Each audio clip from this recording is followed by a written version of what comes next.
কুত কুত কুত কুত কুত কুত কুত কুত কুত কুত কুত কুত কুত কুত কুত।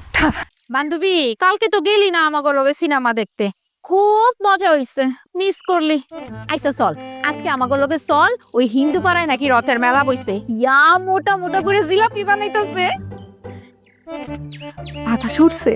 হ, টুম্পা তো কইলো বাতাসার হাতি ঘোড়া এগুলা বানাইতাছে। আর সবচেয়ে মজার বিষয় কি জানোস, একদম খাঁটি গুড় দিয়া খইও বাঁচতেছে। ইস, তো কথা শুনে আমার এখনই যাইতে মন চাইতেছে, কিন্তু আব্বাই কইছে বাড়ির বাইরে গেলে একদম পা ভাঙা দিব। আর বাড়ির এরকম সিচুয়েশনে একদম বাইরে যাওয়া যাবে না, মায়ের খাইতে হইব। তোরাই যা, আমি না গেলাম।